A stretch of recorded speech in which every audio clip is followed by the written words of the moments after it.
Summer is over. And maybe you were too busy with going outside with your friends and having fun in the nature, so you didn't have time for anime. So this list can help you to find some good stuff you can watch till the new season drops more episodes. Imagine you are a middle-aged guy who just wants to pick up a sword and dabble in some adventuring, maybe kill a few goblins, right? Simple stuff. But no. Instead you get thrown into a bootcamp with the Avengers of this fantasy world, except instead of giving you pep talks, they beat the ever-living daylights out of you until you're practically resurrected as the love child of John Wick and Chuck Norris. Meet Rand, the most unassuming Osan, middle-aged man in town. He's about as ready for adventure as your dad is for a TikTok dance challenge, but instead of embarrassing himself, he becomes invincible. How? Because the most powerful party in the world decides the best way to train him is by casually dragging him through monster-infested dungeons like they are giving him a tour of Disneyland. This isn't your typical hero's journey, this is what happens when you accidentally put your character on nightmare mode in the tutorial. Rand doesn't even get time to question why he's suddenly training with people who could one-shot dragons. It's all survival instincts, baby. Every day is either did I level up today or just barely survived that poison death trap. Ah, high school romance. Except this time with a twist of vodka. Spoiler alert. Russian is now the official language of tsundere. Our hero, Kuze Masachika, is just your regular low energy guy who's so chill he could probably nap through a fire drill. But he's got a secret skill. He understands Russian, casually.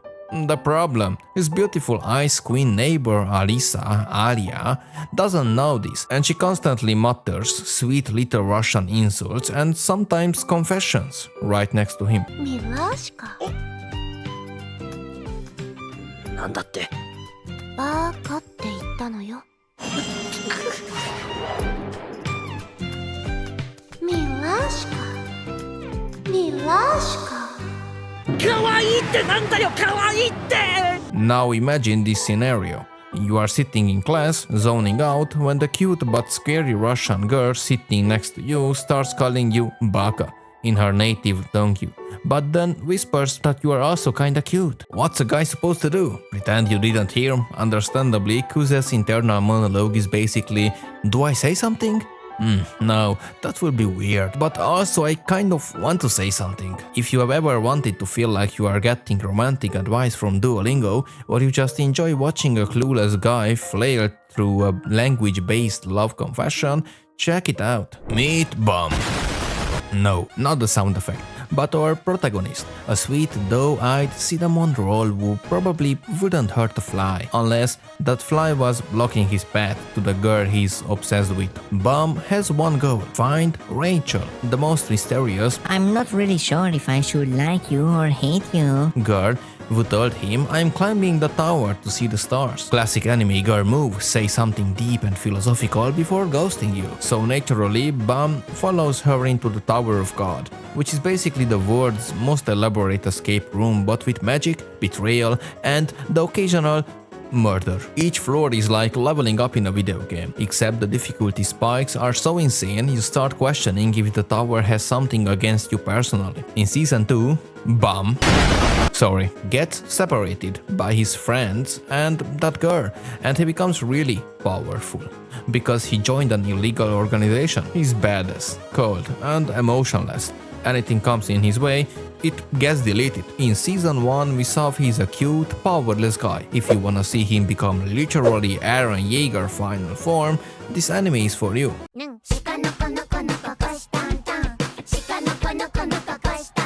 You know the stories where the main character makes an unusual friend like a talking cat or a sentient robot? Well, this anime takes that concept and sprints with it, literally, on 4 legs. Because, surprise, your bestie is now a deer, and not just any deer, but a sassy, magical deer with enough charisma to outshine an entire high school cheer squad. This anime is about as logical as you would expect from a show about a magical deer. There are girls and more girls in a school.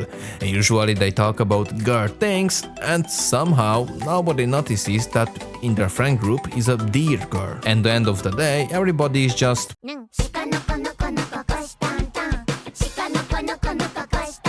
Ever wonder what happens when you give a guy both a magical wand and a sword and tell him to save the world? Well, buckle up, because this anime is basically the answer to that. Except our hero seems to be learning magic the same way we all learn math, by guessing and hoping for the best. The story is just like Black Clover or Masho. The main character is in a magical school, but he can't use magic. Guess what? He has a huge sword and insane physical skills, so he kinda can beat monsters in dungeons better than the wizards. There are some typical anime traits. Overly kind main character made fun of for being weak, spends all his time in the dungeon, chasing a woman a higher status than him, another woman he sees every day that's in love with him, encounter with a monster more powerful than is usual for that part of the dungeon. If you like this concept, we are the same. We love it. Imagine being transported to a magical world where you're supposed to be the hero, but instead you spend most of your time questioning your life choices. Our main character isn't just lost in a new world, they are lost in a whole new level of existential dread. Vuk knows slaying monsters could come with a side of imposter syndrome. He always gets excited in a dangerous situation, and not because he could solve it or he is that powerful. He just wants to die. So he's closer to that. If you are looking for an anime that hilariously deflates the idea of being a hero while making you question your own life choices, this anime is your go-to. Just don't be surprised if you find yourself relating a bit too much to the protagonist's struggles. Picture this: two high school students thrown into an unexpected cohabitation scenario.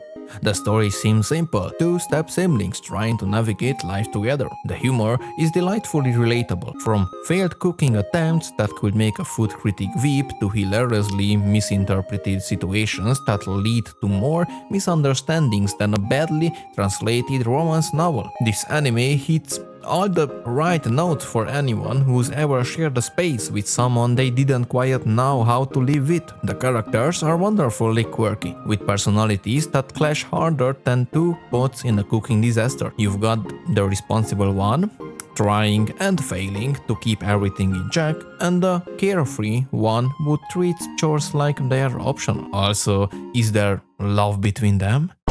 Check it for yourself. This anime takes the usual isekai tropes and throws them out the window like an overzealous hero tossing their sword during a dramatic moment.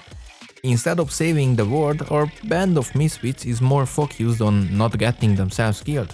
Again, it's like watching a bunch of cats trying to play fetch. Chaotic, amusing, and a bit bewildering. The humor is dark and absurd, blending slapsticks comedy with existential dread. The characters are a lovable bunch of oddballs who seems to have been plucked from various genres and thrown together like a cosmic game of dice. From a brooding anti-hero who's somehow also a total klutz to a cheerful mage who can't remember any spells, you will be laughing at their misguided attempts to be heroes. What's truly hilarious is their bizarre interactions with the world around them. Whether they are battling monsters or just trying to figure out how to cook a decent meal, Our protagonist starts with what seems like a useless skill, only to discover it makes him ridiculously overpowered. It's like getting a free upgrade in a video game only to realize it's a cheat code for life. Watching him go from zero to hero is a wild ride, and you can't help but laugh as he casually dismantles everything in his path, all while trying to figure out how to use his newfound abilities. He is the unluckiest guy ever. He's transported to a fantasy world, classic isekai, but instead of being the chosen one, he's given the worst possible status: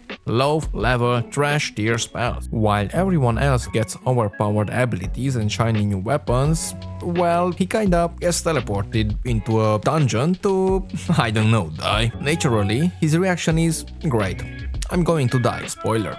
He doesn't die. In fact, Everyone else should be worried about dying when they see him coming. His goal is to revenge on the goddess, and classmates would throw him away cause he got E rank. Revenge will be fun. It's pure hatred and gore. We really saw that in some different animes, and I hope the anime community likes it a lot. If you like it too, just like me, because we are kinda interesting people. Check this out. Do you like flashy sword swings? Not here. Epic magic spells? Forget about it. This guy just parries, literally everything, and in the process, he accidentally becomes the most feared person in the world. Instead of trying to become a hero or master swordsman, he develops a single skill, parrying. That's right, just parry. No attacking, no fancy magic. His entire battle strategy is to stand there and say, "Not today, Demon Lord." while casually deflecting every attack that comes his way. He's like a walking brick wall with attitude. He's convinced that he's a complete loser and is basically just trying to survive each encounter by barely blocking attacks. But here is the catch. Everyone else thinks he's a genius, a god of combat. In their eyes, he's not just deflecting blows, he's doing it with such grace and skill that they are convinced he's the strongest warrior alive. Destroying evil guilds and fighting dragons for 300 episodes just wasn't enough. Let's take on a quest that no one has completed in a century, and of course, when Fairy Tail says nobody can do it, that's basically an invitation for Natsu to set everything on fire. Again, Natsu, Lucy, Gray, Erza, Wendy embark on a quest so dangerous that people who breathe fire and wield exploding eyes are like, yeah, this is risky business. But does that stop Fairy Tail? Nope. Natsu hears danger and thinks more stuff to punch. Lucy's probably writing in her diary like, Dear Journal, today we almost died. Again. The best part is, nothing has changed in his new adventure. Natsu is still solving 99% of problems by punching them directly in the face. Did someone insult his scarf? Punched. Is there a dragon? Punched. Did the bad guy sneeze too loudly? Definitely punched. Natsu's battle strategy is basically, I see problem, I punch problem. And honestly, it works way more than it should. In a world where you expect demon lords to hire terrifying, fire-breathing sorcerers, or at the very least some dark, cloaked wizards with cool glowing eyes, here is our main character, Ike, who is human and he is general leading demon army against humanity. The catch is, Ike doesn't want to kill humans. He wants to make peace and make a new world where humans and demons can live together. Can he talk about that with the Demon Lord? Find it out yourself. Imagine waking up one morning and realizing that literally nobody remembers you or your entire world. Meet Kai, a guy who was living his best life in a magical world full of swords fights, epic battles and high stakes drama. But then, one day, boom, nobody remembers anything about it. It's like someone hit the words reset button and forgot to tell him. So now, while everyone else is walking around like nothing ever happened, Kai is on a mission to figure out why he's the only one with memories of an entire different reality. And to make things worse, he's got to convince everyone he's not crazy. Easy, right? Kai's frustration is palpable, and it's hilarious watching him try to explain, "Hey, remember that time we fought the giant dragon?" only for the other character to blink at him like, No? You sure you weren't dreaming? he's basically an unpaid historian for a world nobody but him believes existed. Talk about a thankless job. Besides that, in this world, demons are controlling the world and humanity is in danger.